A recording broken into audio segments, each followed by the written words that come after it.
Gênesis 41, a partir do verso 1, a palavra do Senhor nos diz assim: Ao final de 2 anos, o faraó teve um sonho.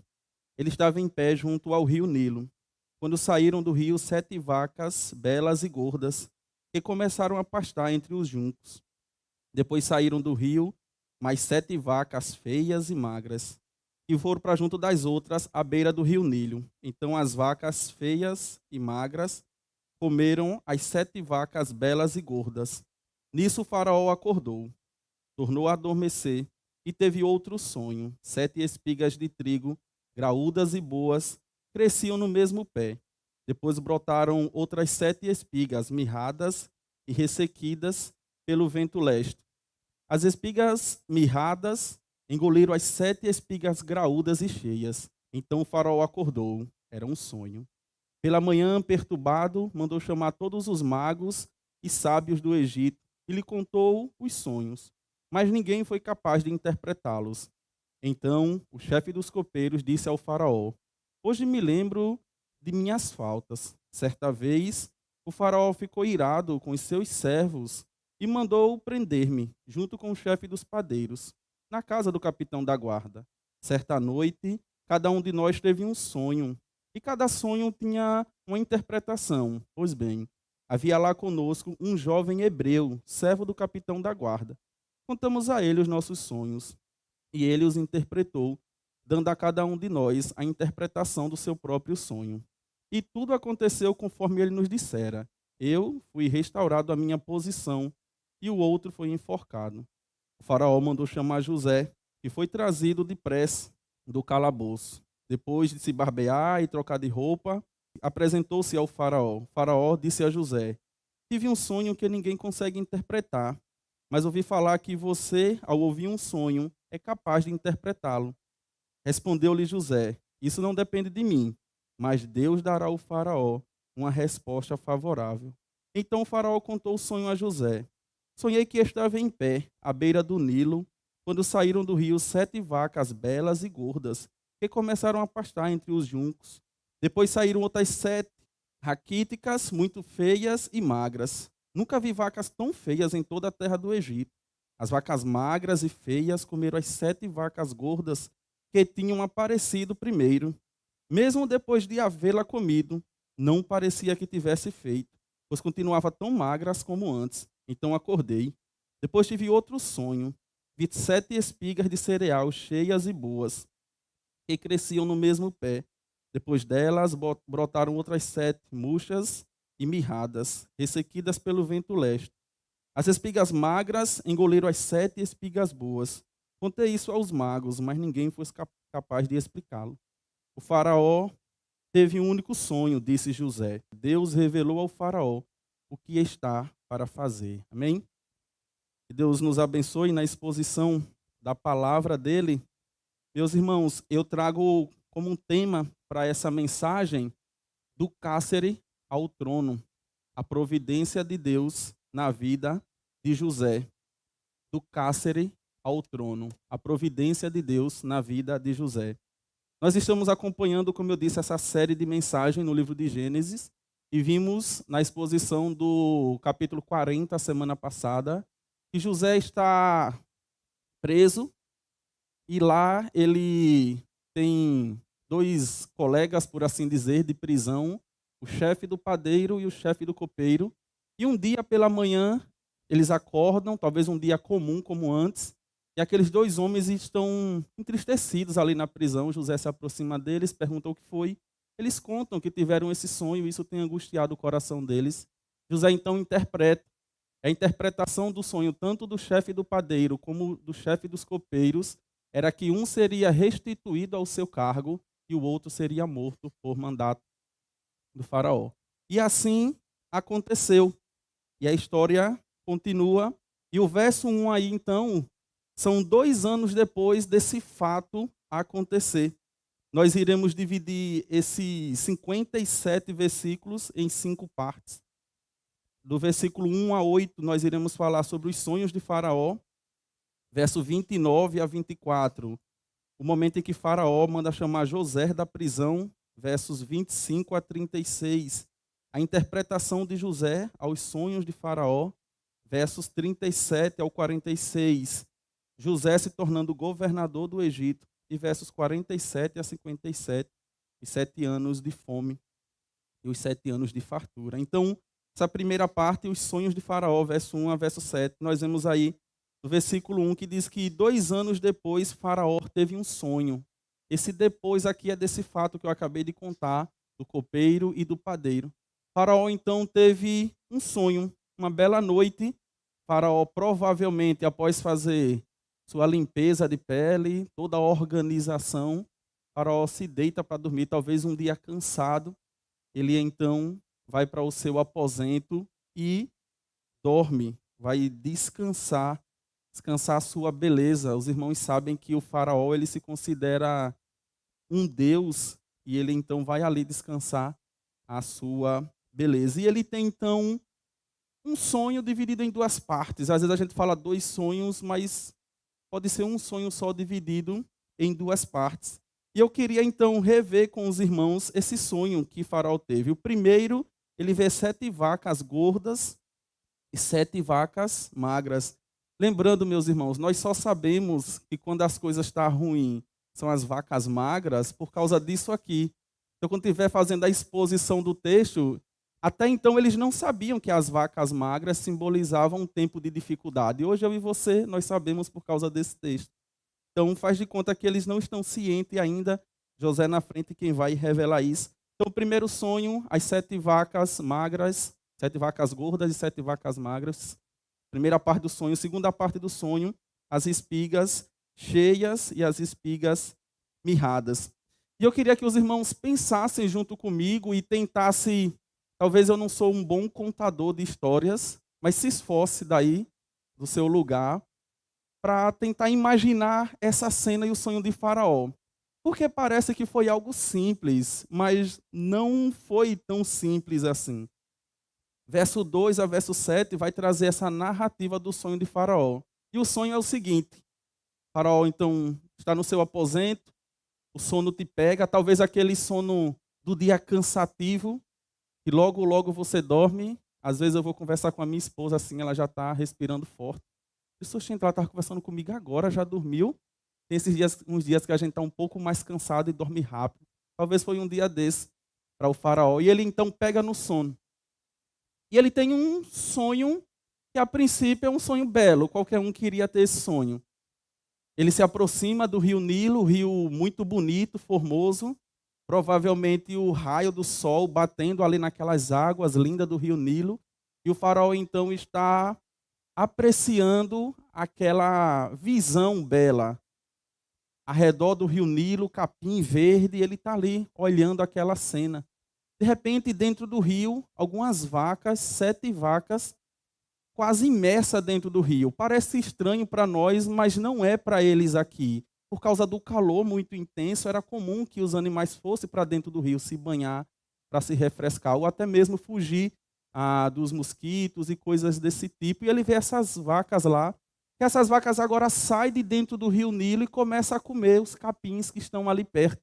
Eu imagino o Faraó em seu sonho, muito feliz com aquela cena e vendo aquilo ali. Um dia muito ensolarado, raio do sol nas águas e Faraó vendo aquela cena bonita. Parece que de repente uma nuvem passa na frente do sol e a coisa começa a escurecer naquela visão dele. E ele que está vendo agora aquelas vacas gordas e belas comendo ali o capim, vê a coisa tomando outra dimensão, meio que uma escuridão vai tomando conta daquela cena e ele olha para o rio Nilo novamente. E agora, quando ele olha para o rio Nilo, ele vê o quê? 7 vacas magras. O texto no original dá uma ideia de vacas feias, horrorosas. Então, tente imaginar isso a partir do texto. A escuridão está tomando conta da situação. Ele olha para aquele rio, agora não mais tem os raios do sol, mas a escuridão toma conta dali. E 7 vacas magras, provavelmente com a pele grudada no seu osso, talvez com um olhar baixo, algumas olheiras assim escuras embaixo, talvez com alguns dentes assim. Os irmãos conseguem imaginar alguns dentes assim daquelas vacas bem feias, malvadas, E aquelas vacas começam a sair de dentro do rio em direção às vacas gordas que estão comendo o capim do lado de fora. Eu imagino o coração de Faraó já se angustiando com aquela cena. De repente, aquelas vacas magras avançam em cima das vacas gordas e começam a comer as suas carnes. É esse o sonho de Faraó. Aquelas vacas começam a comer a carne das vacas gordas e vai comendo, comendo, comendo. Imagina o Faraó aterrorizado vendo aquela cena. E ele diz que elas comem toda a carne das vacas gordas. E o texto mais na frente vai dizer que elas continuam magras. Imagine que pesadelo, meus irmãos. Eu nunca mais queria ver uma vaca na minha frente, na vida. Toda vez que eu olhasse para uma vaca, eu ia pensar que tinha uma magra do lado, queria vir comer a outra. O faraó então se acorda, provavelmente muito assustado, ofegante, daquele pesadelo, seu coração provavelmente acelerado. Ele então consegue voltar a dormir de novo. Talvez o cansaço o faz dormir novamente, porque depois de um pesadelo não é tão fácil dormir de novo. Mas o texto diz que o faraó dormiu de novo. E agora ele tem outro sonho. Ele vê algumas espigas, provavelmente de trigo, que está crescendo ali no campo. E aquelas espigas, elas são belas, elas são espigas maduras, é a ideia do texto original, espigas maduras, prontas para serem arrancadas. E aquela cena volta de novo, o sol brilhante, a imagem muito linda. E o faraó parece que o coração começa a dar uma aliviada, diz, que imagem bela. De repente, a nuvem passa de novo na frente do sol, tudo começa a escurecer. E outras espigas mirradas, provavelmente ressequidas pelo vento leste, era um vento quente que tinha naquela região, e quando ele vinha, ele queimava ou ressecava as plantações.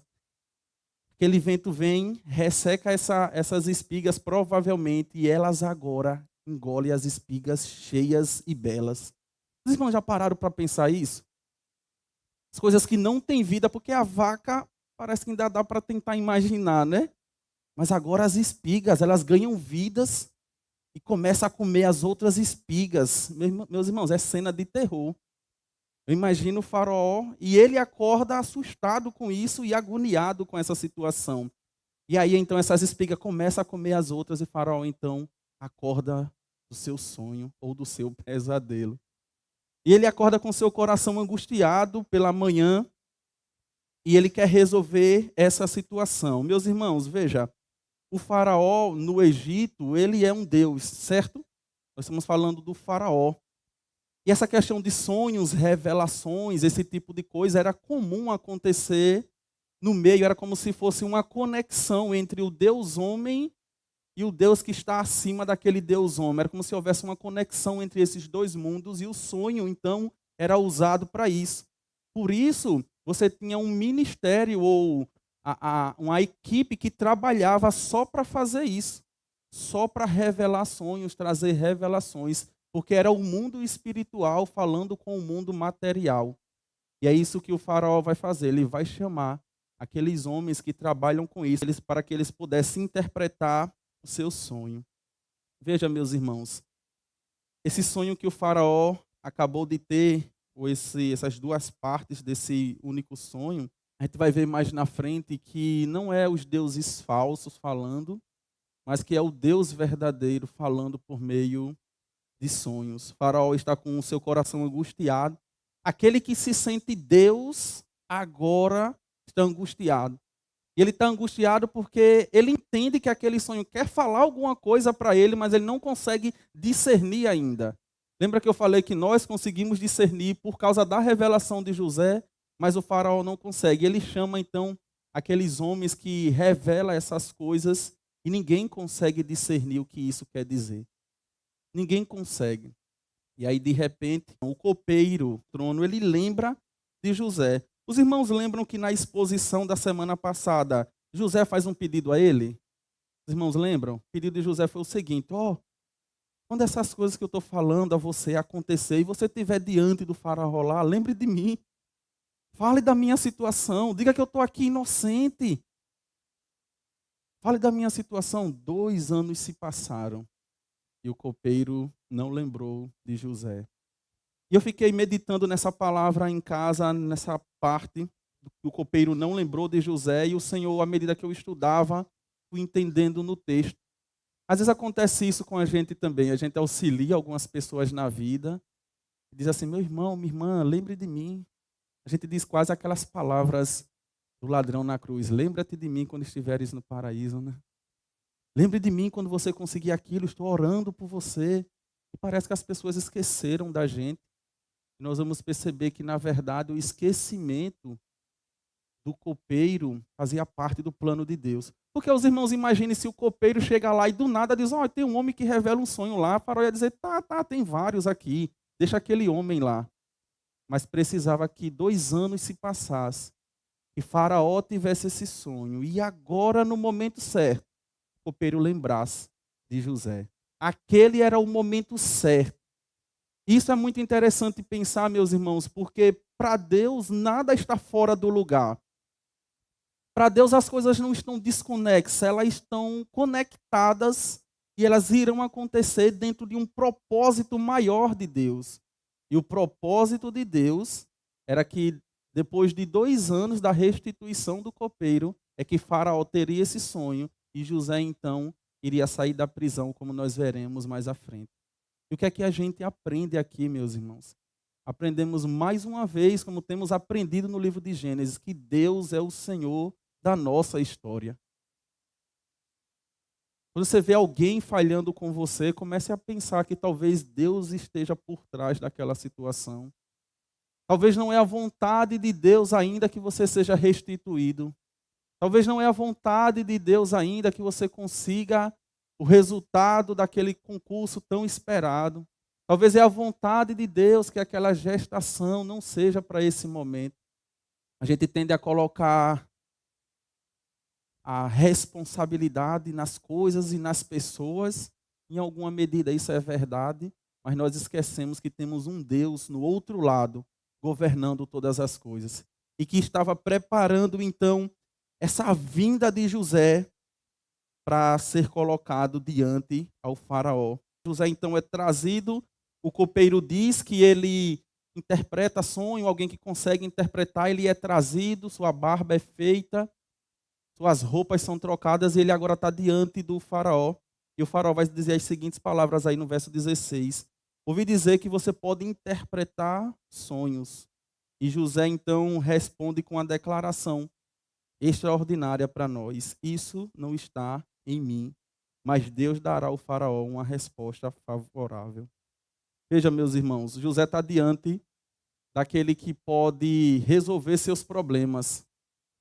José está diante do homem mais poderoso da terra daquele tempo. E diante daquela situação, o faraó se aproxima dele e diz, eu ouvi falar que você pode interpretar sonhos. José então declara, isso não está em mim. É bom ler a Bíblia entendendo o seu texto, o seu contexto imediato, seu contexto maior. Mas é bom entender que a Bíblia também ela é um livro vivo, que fala com a gente também. E pensando em um livro vivo e vendo essas palavras de José aqui, quando ele diz, isso não está em mim, mas o Senhor dará ao faraó uma resposta favorável, isso é como se fosse um soco no nosso estômago. Porque geralmente não é assim que a gente age. Geralmente, quando alguém se aproxima de nós e quer um favor e sabe que temos um talento ou um dom e pede nossa ajuda, nós temos a tendência de dizer, de fato, eu estudei, eu me especializei nisso, eu tenho dominado essa área, tenho feito alguns projetos nessa área, tenho estudado sobre isso e, de fato, eu provavelmente consiga resolver a sua situação. É assim que nós somos. Mas quando a gente olha para José, José entende que esse dom de interpretar o sonho não vem dele, mas é o Senhor quem faz isso por meio da sua vida. E é um confronto para nós, não somente na igreja, no corpo, mas na família, no nosso trabalho.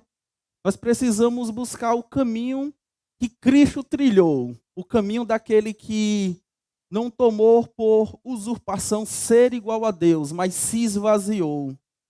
É o caminho que José está trilhando nesse momento. Isso não está em mim, mas Deus dará ao faraó a resposta favorável. E você não vê aqui uma falsa modéstia. Alguém que, não, que eu não sei resolver isso não. É o quê? Como é o seu problema aí? Não é alguém que está assim, ele diz, faraó, isso não vem de mim. Meus irmãos, sabe o que é que ele está dizendo ao faraó? Existe um Deus mais poderoso que você. O faraó, ele é um Deus. E quando José diz a ele, isso não vem de mim, é Deus que me revela, o que ele está dizendo ao faraó, existe um Deus mais poderoso que você. Você está angustiado porque não sabe sobre o seu sonho, mas tem um Deus mais poderoso que você. E ele vai trazer a revelação do seu sonho. Que coragem desse homem, provavelmente agora com 30 anos, diante daquele que pode resolver sua situação, mas não recua e diz, existe um Deus mais poderoso que você, faraó. A questão não é sobre mim, mas é sobre esse Deus que é mais poderoso do que eu e mais poderoso que você. E ele dará a você a resposta favorável. Meus irmãos, muito interessante ver Deus trazendo José de volta. José é aquele que seus irmãos sentem inveja e coloca ele em um poço, depois o vende como escravo para o Egito. José que por causa da sua fidelidade é preso porque não aceita deitar com a mulher do seu senhor. José que está lá preso, inocente, agora é trazido pelo Senhor na presença do homem mais poderoso da terra. E nós aprendemos, meus irmãos, aqui que quando a terra e as coisas da terra, de alguma forma, culmina para que sejamos esquecidos, o céu nunca esquece de nós. Quando as pessoas dessa terra nos esquecem, o Senhor não esquece de nós. O Senhor não esquece dos seus. As Escrituras nos falam sobre as estrelas, que o Senhor criou cada uma delas e Ele chama cada uma pelo seu próprio nome. Você imagine os filhos de Deus, aqueles que foram criados à imagem e à semelhança de Deus. Deus não esquece os seus. Ainda que tenhamos a sensação em alguns momentos da vida de que Deus nos esqueceu, Deus não esquece dos seus. E meus irmãos, o texto continua, verso 17 ao 24, o faraó vai relatar o sonho a José. O sonho que Moisés já tinha relatado, que é o escritor nos primeiros versos que a gente viu. Só que Moisés não traz um fato ali, que as vacas e as espigas, magras, depois que comerem as gordas, elas continuam magras. Se você observar aí na leitura do texto, na primeira parte da narrativa, não diz isso, mas na segunda parte, o faraó diz, elas continuaram magras. As vacas magras continuaram magras depois de comer as vacas gordas. E a gente aprende, meus irmãos, que com esse sonho, com essa situação, porque veja, é um sonho de Faraó. José vai dizer daqui a pouco, você sonhou aquilo que Deus está para fazer. Era Deus quem estava trazendo para o Egito os 7 anos de fartura e os 7 anos de vacas magras. E nós aprendemos então que o tempo de prosperidade, o tempo de vacas gordas, é real, aparece em nossas vidas. Mas se negligenciarmos esse tempo, quando os tempos difíceis vierem, os tempos das vacas gordas podem ser esquecidos pelas dores do tempo das vacas magras. Não é isso que está acontecendo aqui? José diz ao faraó, Deus vai fazer isso. Inclusive, você sonhou 2 vezes, o seu sonho tem uma única interpretação. Deus quer dar ênfase ao que Ele está para fazer.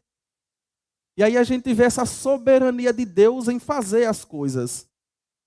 Mas durante esse tempo, a gente pode agir, guardar algumas coisas, reservar algumas coisas para os tempos difíceis. Isso não é não confiar em Deus. Isso é entender que está embaixo de um mundo caído e que as coisas giram.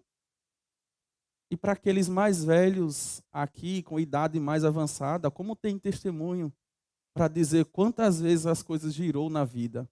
Uma hora a gente estava lá, tudo dando certo, um bom emprego, um bom salário, e a gente viveu como queria, gastou, não fez reserva, não investiu. Aí, de repente, 7 anos de vacas magras toma conta, a um ponto da gente nem lembrar mais do tempo das vacas gordas. E aí o texto está nos ensinando aqui, meus irmãos, é que o tempo de prosperidade é verdade, é real, mas o tempo de escassez também.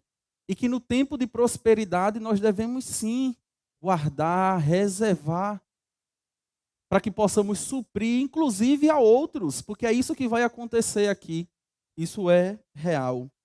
E então Faraó relata o sonho a José, versos 17 a 24, e traz essa observação aí de que os tempos, 7 anos de escassez iria ser tão grande a um ponto do povo esquecer os 7 anos de prosperidade. José, então, verso 25, diz ao faraó: você teve um único sonho, Deus revelou ao faraó o que ele está para fazer. Essa passagem nos ensina, meus irmãos, que Deus é soberano, não somente quando tudo vai bem, mas ele continua no trono também quando a escassez chega.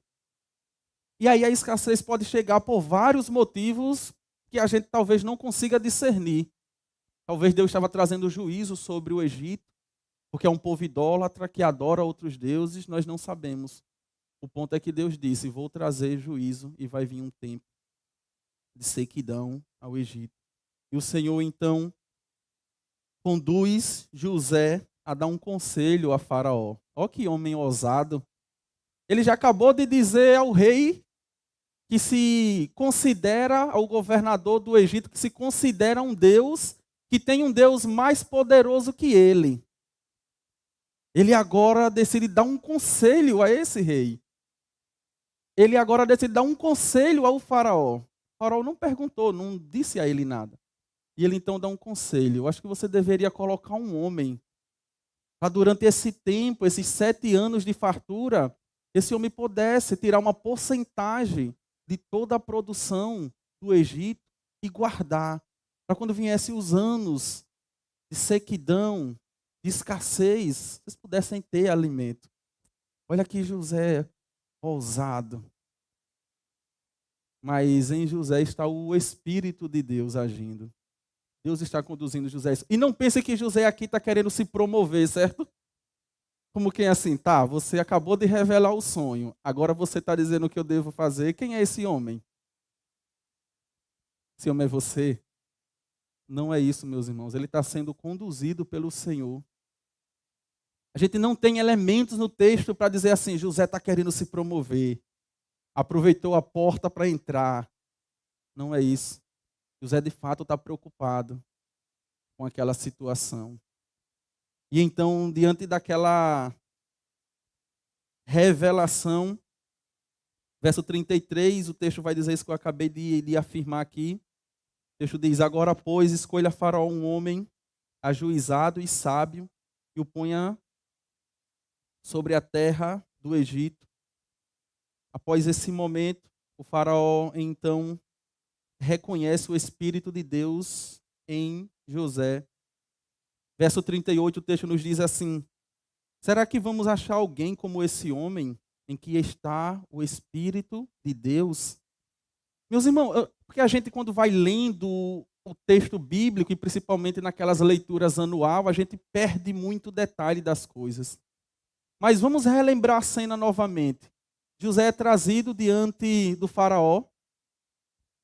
Diante daquela cena, ele discerne o sonho, diz ao faraó um caminho possível e que seria o melhor caminho para eles seguirem, que era colocar um homem ali. Disse ao faraó que existia um Deus mais poderoso que ele, que iria revelar aquele sonho.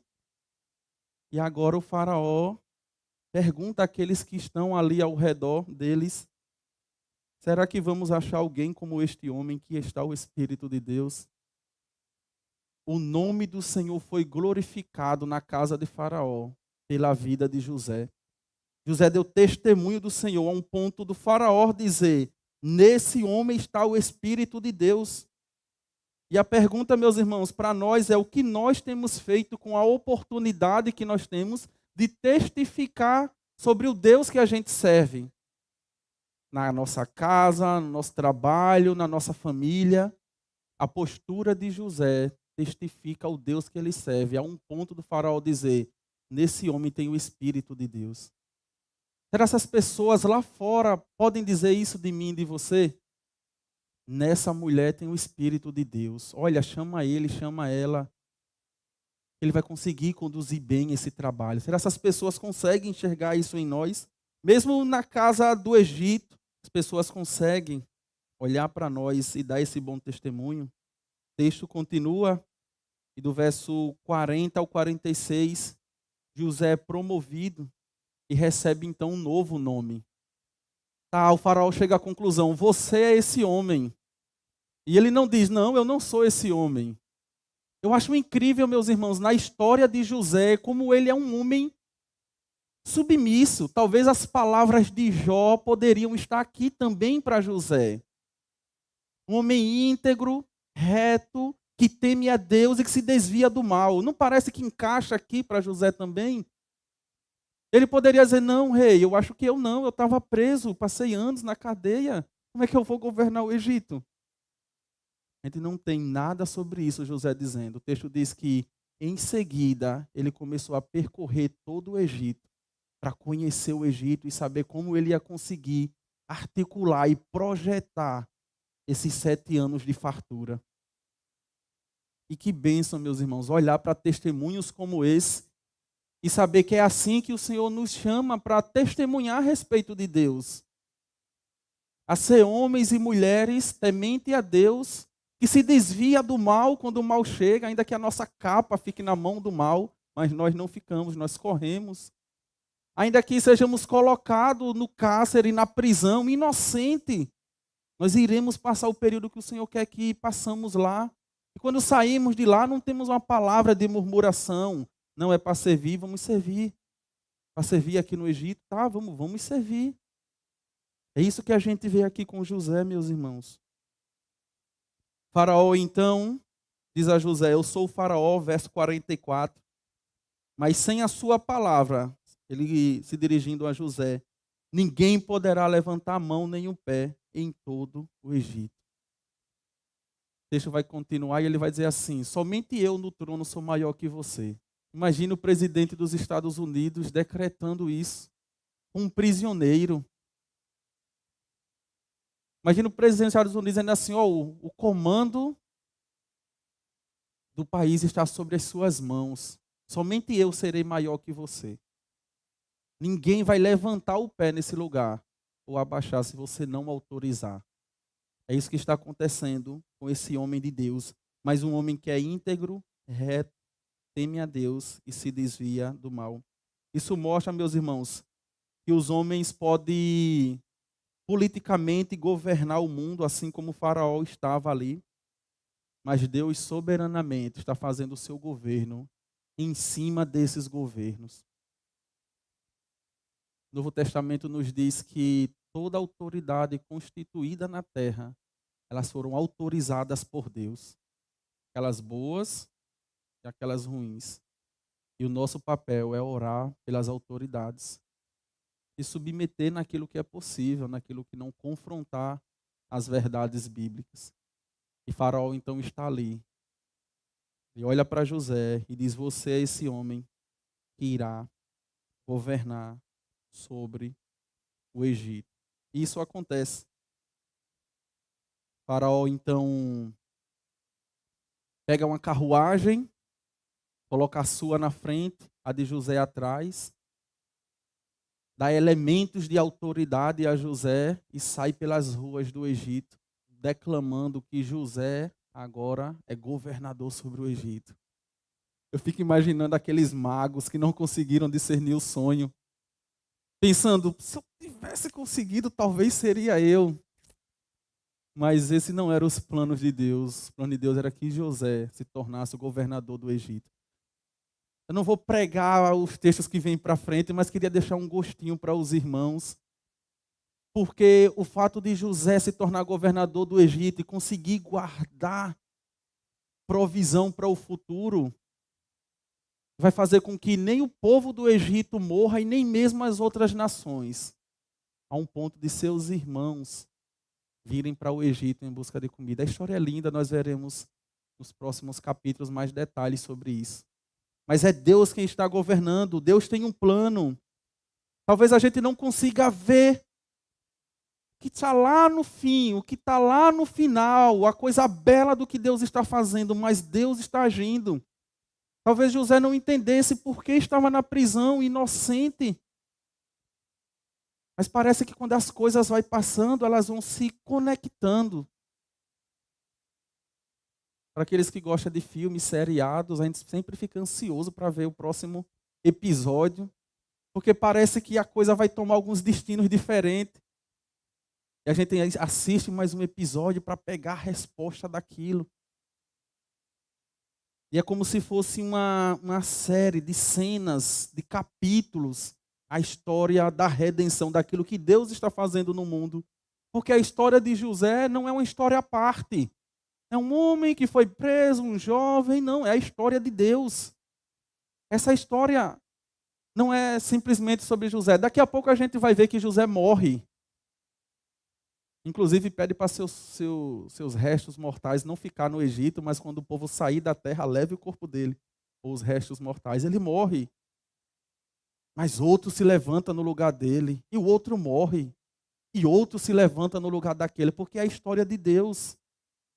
Eu e você, nós estamos aqui agora, mas daqui a pouco passaremos. Mas a história de Deus vai continuar com os nossos filhos, com os nossos netos. A pergunta é, o que nós estamos fazendo nesse momento que a história nos convoca à cena? Nessa grande história de Deus, Deus está nos convocando à cena, nesse tempo. Nos anos de vida que iremos viver nessa terra.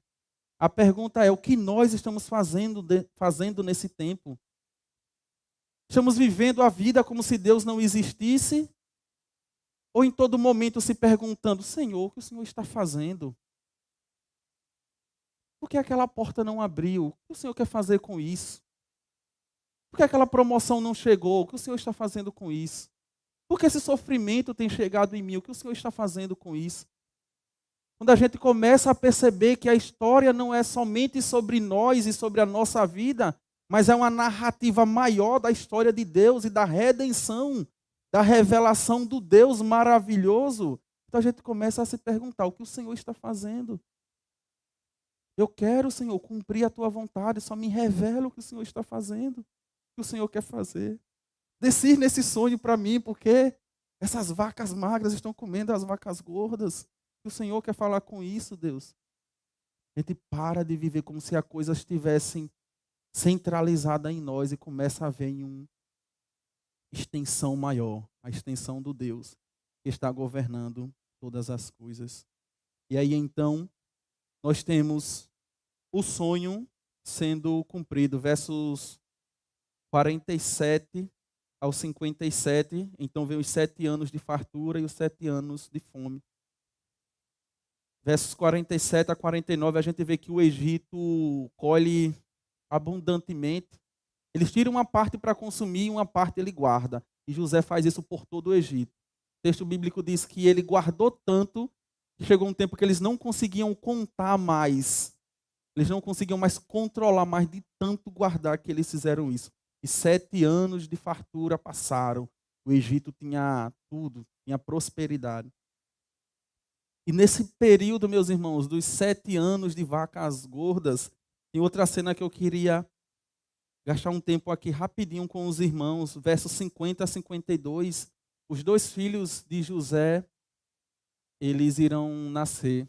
Os irmãos lembram que dos filhos de Jacó saem as tribos de Israel, certo?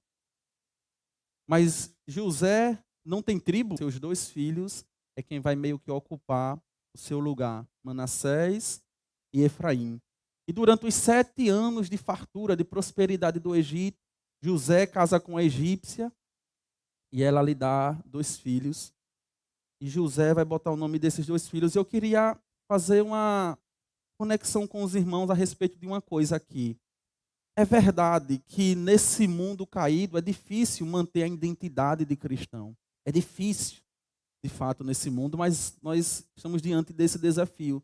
Precisamos testificar quem nós somos e qual a nossa identidade nesse mundo caído. E a gente percebe que a coisa não é tão simples assim para José nesse sentido, né? Porque ele é escravo do Egito, ele é levado como escravo, veja, ele é levado como escravo para o Egito. Ele passa um tempo ali até a mulher de Potifar ter aquela cena com ele, e ele ir para a prisão, ele continua preso e escravo. Ele agora sai dessa prisão, mas ele ainda continua escravo do Egito. Ele não tem opção. Imagine agora o faraó dizendo assim a ele: você é esse homem, você vai governar. Ele dizer: não, faraó, pelo amor de Deus, escolha outro homem, eu só vim aqui revelar seu sonho. Inclusive tem um pedido, me deixe voltar para a casa dos meus pais. Você acha que o faraó ia deixar ele ir? Ia não. Ele continua escravo ali no Egito. Mas ele tem um grande desafio, não perder a sua identidade ali dentro. E parece que o nascimento desses dois filhos nos faz perceber que, independente dos desafios, José tem buscado manter a sua identidade. Porque ao primeiro filho, Manassés, ele dá o significado desse nome, ele vai dizer: Deus me fez esquecer todo o meu sofrimento e a casa do meu pai. Parece que ainda há essa conexão com José, do que foi no passado e da situação que ele está ali. Um outro filho vem, Efraim, e ele diz: Deus me fez próspero na terra da minha aflição. José não esquece de Deus em tempo nenhum. E outra coisa, meus irmãos, a gente não vê José murmurando aqui sobre Deus. O Senhor fez isso, o Senhor fez aquilo. O filho nasce e ele diz: Deus me fez esquecer o meu sofrimento. O filho nasce e ele diz: Deus me fez próspero na terra da minha servidão. José então dá esse nome aos dois filhos, Manassés e Efraim. José foi tirado, meus irmãos, da terra do seu pai, foi vendido como escravo, jogado injustamente em uma prisão, esquecido por quem prometeu que iria fazer alguma coisa, o copeiro, e de repente se vê como o segundo homem mais poderoso do Egito. Ele casa com a egípcia, recebe o nome egípcio, inclusive, e vive em um contexto completamente diferente à sua origem. Mas a sua identidade ali ele não perde.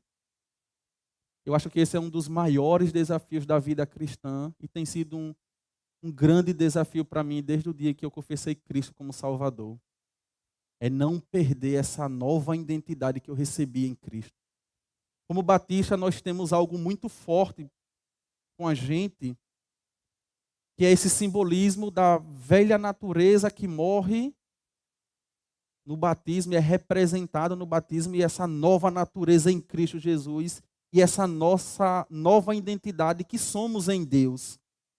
Mas como disse Martinho Lutero, o velho homem, o miserável, sabe nadar.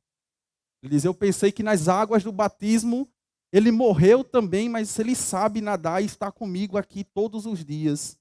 E esse tem sido um dos maiores desafios para mim, eu acredito que para os irmãos também, de viver essa nova natureza em Cristo. De diante das situações responder não como a antiga e velha natureza, mas como a nova natureza em Cristo. Porque aqueles que estão em Cristo, nova, as coisas velhas, tudo se fez. É assim que nós devemos responder às coisas da vida. Com essa nova criatura quem nós somos em Deus. Eu acho que esse é um dos maiores desafios nossos. É responder ao patrão, mas agora com essa nova natureza. É responder na hora do conflito, no lar e esposa, não como o velho homem, mas com a nova natureza. É responder nos dilemas da nossa igreja local, ao irmão, ao próximo, não como a velha natureza, mas com a nova natureza. E na nova natureza nós somos chamados a amar. Nós somos chamados a levar a carga uns dos outros, levar os fardos uns dos outros. Nós somos chamados a olhar para Cristo e, assim que Estevão, ao modelo de Cristo, dizer àqueles que nos persegue, que muitas das vezes querem tirar as nossas vidas. Senhor, perdoe. Eles não sabem o que fazem. Eles fazem isso na ignorância. Perdoe eles, Senhor. Como é difícil orar pelo nosso inimigo. A gente quer mesmo é que ele se dane. A gente quer mesmo é que ele seja excluído do nosso hall de membros, de amigos. A gente quer mesmo é que ele seja demitido e o problema no nosso trabalho resolva. Mas talvez nós deveríamos ser demitidos para o problema resolver. Talvez o problema não esteja no amiguinho, no coleguinha do trabalho, mas em nós que não conseguimos reagir conforme essa nova natureza que somos em Cristo Jesus. E parece que a gente vê um pouco disso em José. Ele não perde isso. Os filhos nascem e ele diz: o Senhor me fez prosperar na terra da servidão. O Senhor trouxe alívio para mim do sofrimento que eu estou, desde a casa do meu pai até aqui. O Senhor está trazendo esse alívio para mim agora. Ele olha para Deus e reage dessa forma. E eu penso que esse é um dos maiores desafios nossos. Reagir com base naqueles que morreram para a sua antiga maneira de viver e agora ressuscitou com Cristo. E aí, semelhante ao apóstolo Paulo, não vivo mais, mas Cristo vive. Será, meus irmãos? Será se Cristo de fato vive em nós? Será se as pessoas conseguem testificar isso, Cristo em nossas vidas? Será se as pessoas conseguem dizer, semelhante ao faraó, eu vejo nesse homem o Espírito de Deus? Penso que esse é um grande desafio que nós temos. Então não adianta ter descido as águas do batismo, publicamente ter professado a nossa fé, se isso não é visível no dia. Aquilo ali foi só um banho. Nós precisamos testificar que aquilo que aconteceu ali vai perdurar até o fim, até a volta de Cristo. Eu não estou falando aqui, meus irmãos, para ser perfeito. Olhem para mim, eu não sou perfeito. Aqueles que se relacionam, estão mais próximos de mim, sabem que eu não sou. Pergunta a minha esposa, ela tem várias coisas para te dizer sobre mim. O quanto eu não sou perfeito. Mas a diferença de nós para aqueles que não receberam uma nova natureza é a nossa luta, é a nossa busca por agradar a Deus e a nossa santidade. E as pessoas olhando assim, rapaz, pastor Felipe, o homem é ruinzinho, viu? Tem um instinto ruim, mas luta contra isso. O homem tem a tendência de se explodir, mas estou vendo como ele se controla. O semelhante a Paulo está esmurrando o seu próprio corpo para agradar ao Senhor. Somos chamados a viver com essa nova natureza e testificar, semelhante a José, nesse mundo caído, essa nova natureza que temos em Cristo Jesus. Então José é colocado como esse segundo homem mais poderoso do Egito. Seus filhos nascem nos 7 anos de fartura. Ele dá aos meninos o nome de Manassés e Efraim. E então o texto caminha para o seu final, versos 55 a 57. O povo, os 7 anos de vacas magras chegam. Aquelas vacas que a gente viu lá atrás, secas, que a pele estava por cima dos ossos, aquelas vacas. Meus irmãos, nunca mais leia esse texto aqui e pense numa vaca feia, horrível, malvada. A gente vê ela com alguns dentes assim, bem malvados, um olhar bem malvado. Essas vacas agora chegam no Egito, após 7 anos de fartura, e essas vacas magras agora começam a comer aquilo que as vacas gordas tinham. E o povo então vai ao faraó e diz: Faraó, as vacas magras chegaram, começaram a comer as coisas. O faraó diz: epa, comigo não. Procura José lá. Não sou responsável por isso não. Existe alguém responsável por isso. José, procura ele. José então começa a administrar. E diz que José começa a vender para o povo. Veja que homem inteligente. Ele guarda. Agora o povo precisa, ele começa a vender o povo e começa a crescer mais o celeiro, agora financeiro. O reino começa a crescer. Ele diz, verso 55, vá a José e faça tudo o que ele disser. E assim, meus irmãos, toda a terra começou a vir ao Egito para procurar alimento, porque a fome era muito grande.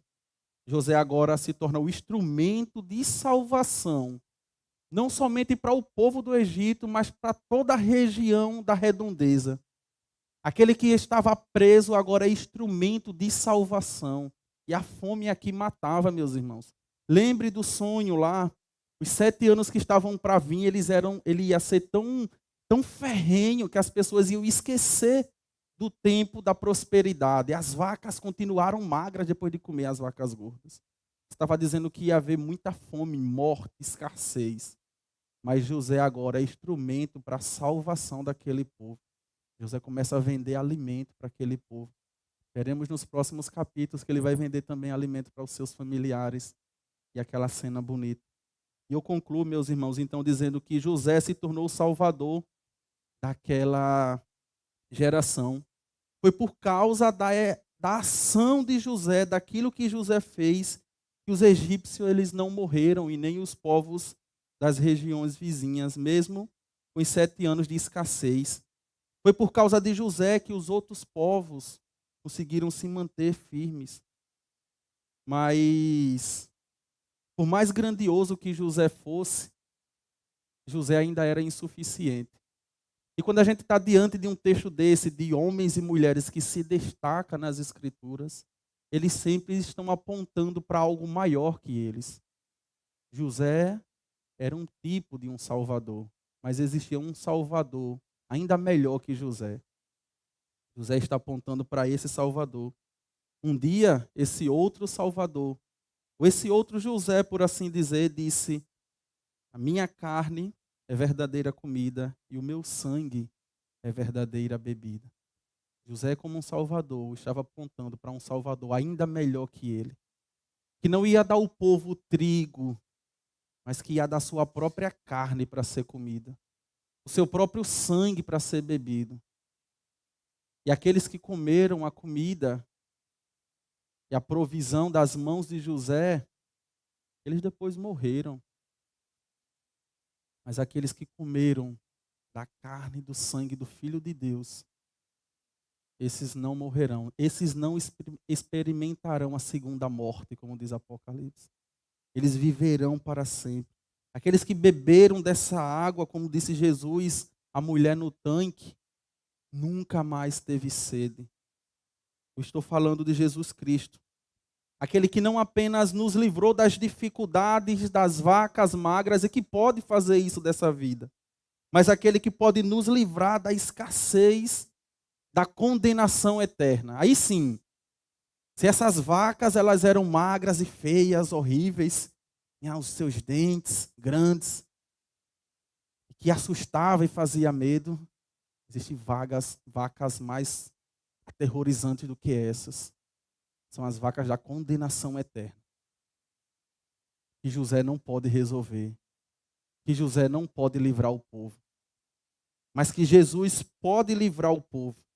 Jesus Cristo não apenas guarda grãos, ele entrega-se a si mesmo como um alimento para dar vida eterna ao seu povo. Ele pode tirar e nos tirar da miséria do pecado e nos colocar no reino dele. E a minha pergunta para você, meu irmão e minha irmã, é: você crê nisso? A gente falou muita coisa aqui. Talvez você lembre mais das vacas, dos dentes grandes, vacas magras, vacas gordas. Eu queria que você lembrasse desse final. José é um tipo de um Salvador que aponta para um Salvador ainda melhor. E aqueles que estão em Cristo já experimentam disso. Mas aqueles que ainda não confessaram Cristo como Salvador, vacas piores do que essa, estão para chegar sobre a sua vida. E aí, para você que de repente me escuta aqui, ou mesmo pela internet, que está ouvindo agora, ou vai ouvir depois, vacas piores chegarão sobre você, que não confessou Cristo como Salvador. Então eu te convido a olhar para Cristo, comer da carne desse Cristo, beber do sangue desse Cristo e encontrar a vida. Amém? Possamos olhar para essa história de José e se inspirar de como nós temos a oportunidade de testemunhar do verdadeiro Deus e testificar aquilo que Deus faz em nossas vidas nesse mundo caído. Vamos orar?